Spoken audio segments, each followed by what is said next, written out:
فأنا ناصح لإخواني بالصدع بالحق تبيض وجوههم. السكوت في مسألة الحزبية يضرها، فاصدع بما تؤمر وأعرض عن المشركين.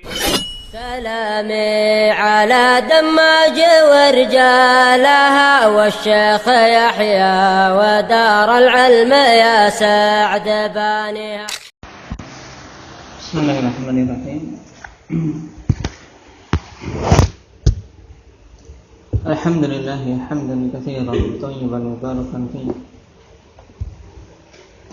كما يحب ربنا ويرضاه. أشهد أن لا إله إلا الله وحده لا شريك له وأشهد أن محمدا عبده ورسوله صلى الله عليه وعلى آله وأصحابه ومن تبعهم بإحسان إلى يوم الدين. أما بعد. Indah ya Aba Sa'id. Pembahasan terakhir kita mengambil sebab ta'an terhadap perawi dari sisi dhabatnya, yaitu apa? Fuhsyul ghalat. Yang dimaksud dengan fuhsyul ghalat apa?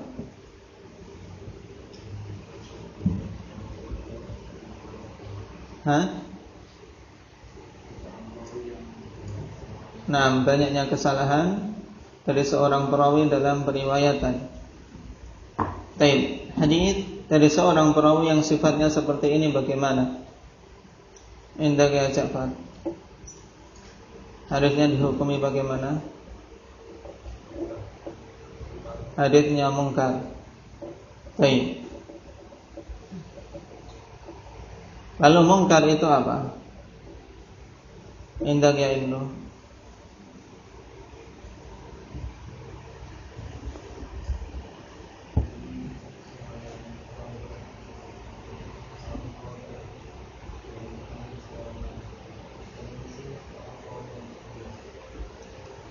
Yaitu seorang perawi atau apa yang diriwayatkan oleh seorang perawi yang dhaif yang menyelisihi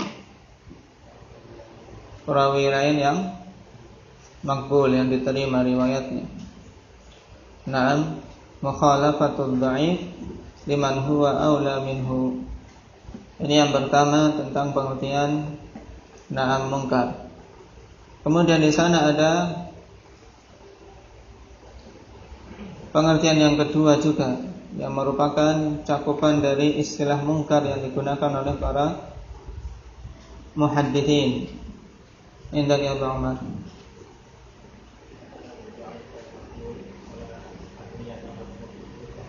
Naam, tafarruqud dha'if au maqbul wala ahliyat lahu. Naam, fit tafarrud. Yaitu bersendiriannya seorang perawi yang dhaif atau perawi lain yang makbul, bahkan walaupun dia thiqah, tapi dia tidak memiliki apa? Keahlian, tidak punya kemampuan untuk apa? Meriwayatkan bersendirian. Nah, ini hakikatnya juga dihukumi mungkar. Lalu yang berhubungan dengan fuhsyul ghalat, ini yang pertama atau yang kedua? Yang terbaik. Yang pertama, berhubungan dengan seorang yang dhaif yang menyelisihi perawi lain yang makbul. Nah, karena biasanya kalau dhaif, tafarrud akhadillah, ini mesti ada penyelisihan dengan yang lain. Ini sangat jelas. Nah, dalam masalah tafarrud, biasanya ini digunakan untuk riwayat dari perawi yang makbul tapi bersendirian, sehingga dihukumi mungkar hadisnya. Dan contoh kemarin berhubungan dengan hadis la tadkhul 'alan nisa. Nah, padanya ada perawi yang dhaif, yaitu siapa? Zakaria. Siapa? Zafir ibnu Sulaiman. Zafir ibnu Sulaiman. seorang yang apa? Kathirul ghalat fil akhbar. Banyak kekeliruan dalam meriwayatkan khabar-khabar. Nah, walaupun dia jujur, tapi banyak kekeliruannya sehingga hadisnya dihukumi dhaif. Bahkan dalam permasalahan ini mungkar. Kenapa? Dalam riwayat yang dikeluarkan oleh Imam Tabrani, sisi kemungkarannya yang mana? Hadis Anas bin Malik radhiyallahu anhu, "Lamma kana sabihata yaumil ladzi ihtalamtu fihi, dakhaltu 'ala Nabi sallallahu alaihi wasallam."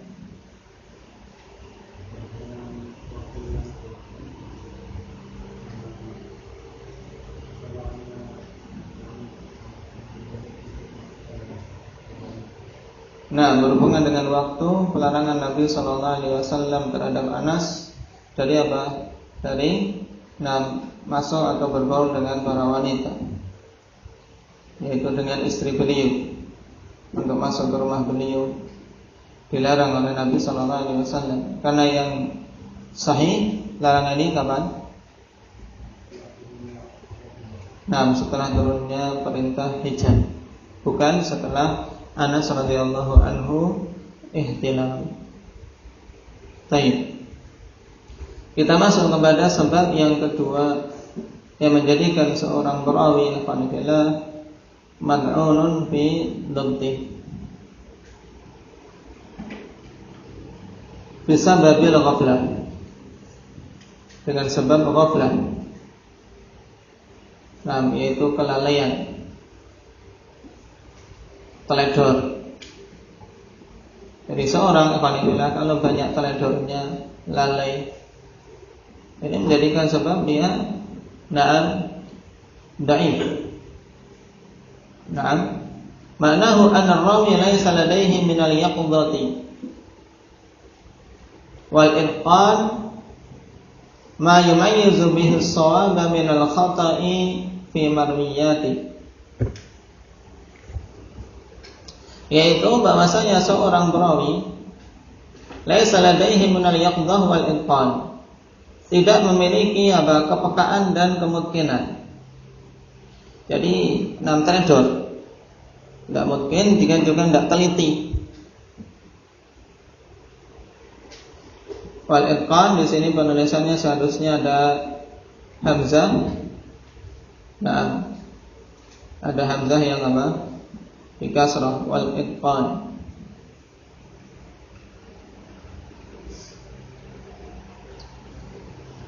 Dia tidak memiliki kepekaan. Demikian pula keitqanan yang dengannya dia bisa membedakan mana yang benar dan mana yang keliru dari riwayat-riwayat dia. Jadi ya teledor secara gampangnya. Dia teledor dalam meriwayatkan, tidak hati-hati, tidak mungkin. Sebagaimana kita misalnya ketika menghafal Al-Quran, ketika menghafal Al-Quran, kalau hafalannya masuk kategori ghaflah ini, dia jatuh, satu ayat, jatuh satu kata atau satu huruf, dua huruf, tidak sadar. Karena saat kita kalau betul-betul tahu yang dihafal, biasanya sadar ini kurang ini. Cuman terkadang enggak ketemu namanya lupa. Ya tidak. Tapi kalau seorang baca terus saja, ada yang jatuh hurufnya, ada yang salah harokatnya, tapi dia enggak sadar, ini namanya ghaflah. Paham bedanya? Jadi dia enggak punya kepekaan, tidak punya kemungkinan yang dengannya dia bisa tahu mana yang benar, mana yang salah. Dia benar, tidak tahu. Dia keliru juga tidak sadar. Tapi pokoknya semuanya sudah diriwayatkan seadanya.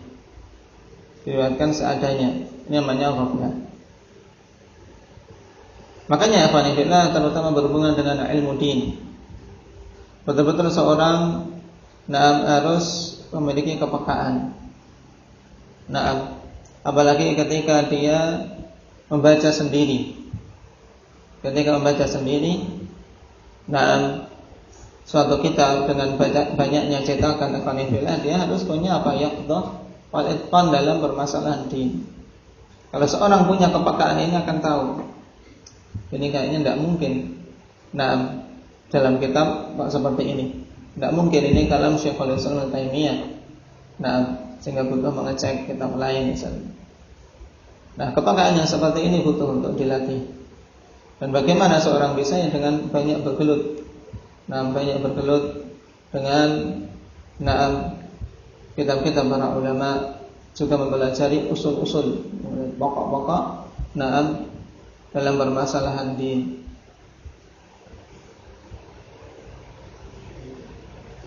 Adapun berhubungan dengan riwayat seorang yang keadaannya seperti ini, hukmu hadithihi wa man kathurat ghaflatuhu fayuqalu li hadithihi munkar kama taqaddam.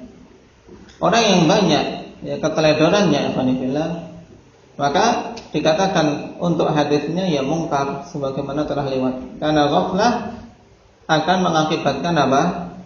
Ghalat, ya tidak? Seorang yang ghaflah dalam riwayatannya biasanya ya terjatuh dalam banyak ghalat, dalam banyak kekeliruan dan kesalahan-kesalahan. Makanya kalau menghafal berhubungan dengan Al-Quran, betul-betul di awal menghafal hendaknya memiliki tarkis, konsentrasi yang bagus. Jangan hafal cuma sekedar lewat tok di bibir, jangan. Karena kita berharap hafalan itu terus kita bawa sampai mati. Terus kita bawa sampai mati.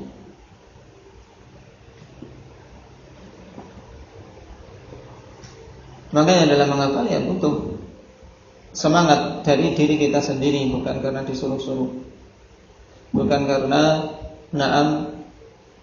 dikejar-kejar setoran, bukan. Tapi kita menghafal untuk diri kita sendiri. Itu yang akan kita hormati dan juga menentukan apa derajat seseorang di sisi Allah Subhanahu wa taala. Nasallallahu at-taufiq. Misaluhu ma akhrajahu Ahmad wa Tirmidzi an Abi Hurairah radhiyallahu anhu an Rasulillah sallallahu alaihi wasallam annahu qala yakhruju min Khurasan rayatun sud la yarudduha syai'un hatta tunsaba bi iliya.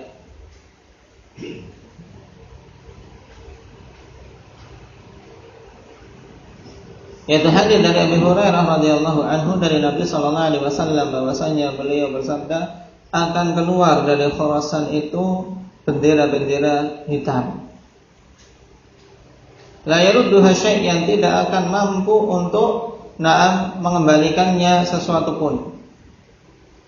Jadi tidak ada mampu mencegahnya, tidak ada yang mampu untuk menghadangnya hatta tunsaba bi Iliya, sampai ditancapkan di Iliya.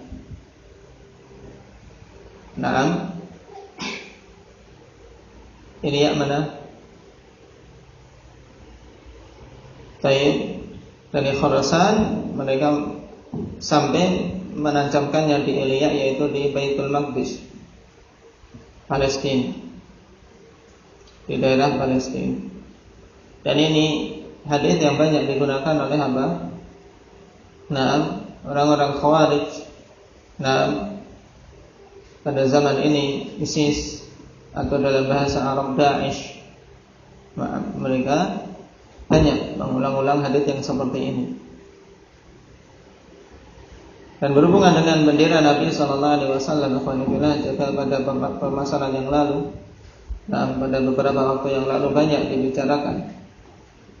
Dan yang rajih dalam riwayat yang sabit tidak kita dapati satu riwayat pun yang sahih yang menunjukkan bahwasanya bendera Nabi sallallahu alaihi wasallam bertuliskan la ilaha illallah.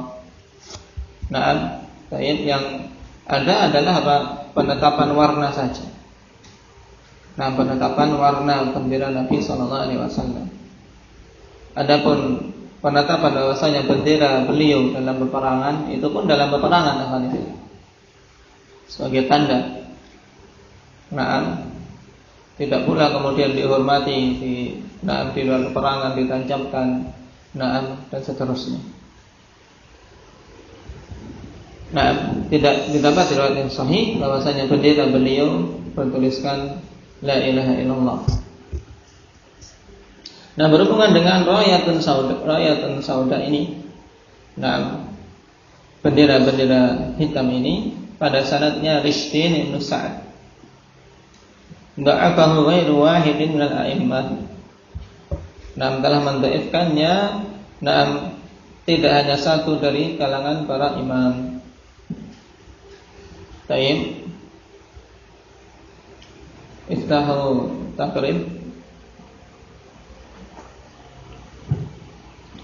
Wa qala Abu Hatim munkarul hadits wa fihi ghaflah wa yuhadditsu bil manakir 'an thiqat. Abu Hatim mengatakan dia seorang munkarul hadits dan padanya ghaflah.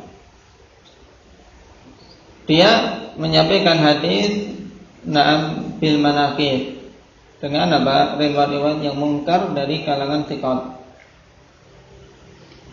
Bagaimana meriwayatkan dari thiqah mungkar? Karena dia sendiri yang meriwayatkan ini ghaflah. Taib. Ya, namanya seorang yang ghaflah walaupun berguru kepada para a'immah. Ya, teledor tidak akan mendapatkan faedah yang sempurna. Tidak akan mendapatkan faedah yang sempurna. Maka hendaknya seorang memiliki konsentrasi penuh dalam menuntut ilmu. Dhaiful hadits. Wa qala an-Nasa'i rahimahullahu ta'ala matrukul hadits wa qala fi mawdi' akhar dhaiful hadits la yuktabu haditsun. Dia seorang matruk hadits yang ditinggalkan haditsnya. Seorang yang dhaiful hadits la yuktabu haditsu, hadisnya tidak ditulis. Ini berhubungan dengan Rishdin ibn Sa'ad.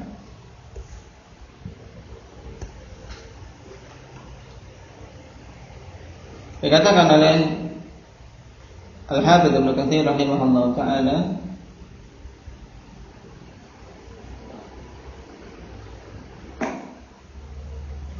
Rishdin Ibn Sa'ad ibn Muflih Al-Mahdi Da'if. Rajah Abu Hatim alaihi Ibn Al-Hay'ah. Abu Hatim lebih memilih Ibn Al-Hay'ah daripada Rishdin ini. Wa qala Ibn Yunus kana salihan fi dini fa adrakathu ghaflatus salihin. Ini sebabnya fa khalata fil hadits. Ibnu Yunus mengatakan dia seorang yang dari sisi agamanya saleh, berarti dari sisi adalah bagus tidak? Bagus, karena telah kita lewati bahwasanya seorang dikatakan adil yaitu apabila ghalabat alaihi ta'ah, ketaatannya yang mendominasi. Baik, ketaatannya mendominasi. Jadi dia seorang yang saleh tapi fa'adrakathu ghaflatus salihin. Menimpa dia keteledoran orang-orang saleh. Dalam artian orang saleh kadang yang penting ibadah. Untuk masalah kehati-hatian dalam periwayatan mereka kurang. Maka dikatakan oleh Ibnu Yunus ini fa'adrakathu ghaflatus salihin. Fakhalata fil hadits, sehingga dia mencampur adukkan di dalam hadis. Akhirnya menjadikan riwayat dia, walaupun dia ini seorang yang saleh, karena ghaflah ini karena teledor, tidak peka serta tidak memiliki kemungkinan, maka hadisnya ditolak. Hadisnya ditolak. Karena telah kita lewati bahwasanya dituntut bagi seorang perawi itu memiliki adalah dan memiliki dhabt sehingga hadisnya bisa diterima. Ini contoh ghaflah yang menjadikan seorang perawi menjadi tertolak hadisnya, bahkan matruk. Sehingga Rishdin bin Sa'ad ini Khalifillah dari sisi kedaifannya lebih dhaif daripada siapa dikatakan oleh Abu Hatim, lebih dhaif daripada Ibnu Lahiyah. Maka sedikit demi sedikit berhubungan dengan rawi-rawi yang dhaif, antum ingat-ingat dalam contoh-contoh ini. Seperti Za'fir bin Sulaiman kemarin, kemudian sekarang Rishdin bin Sa'ad, yang ini juga banyak hadis-hadis yang ikhwanifillah kita lewati dalam pembahasan fiqhiyah, pembahasan fikih. Kalau dapat hadis dari ada pada sanadnya dia ini, maka dhaif, kecuali datang syawahid yang banyak, sehingga kedhaifan yang parah ini bisa disebutkan sekedar untuk tambahan. Tapi zahirnya ikhwanifillah sebagaimana perkataan Nasai matrukul hadits, dhaifnya tidak ringan, dhaifnya berat termasuk. Sehingga untuk terangkat hadisnya dia ini sulit.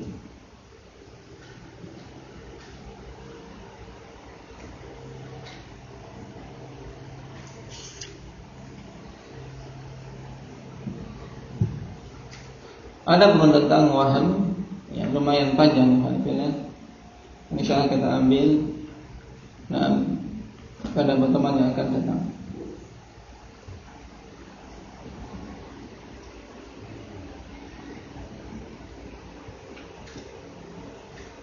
Nakfani bihadza subhanallah.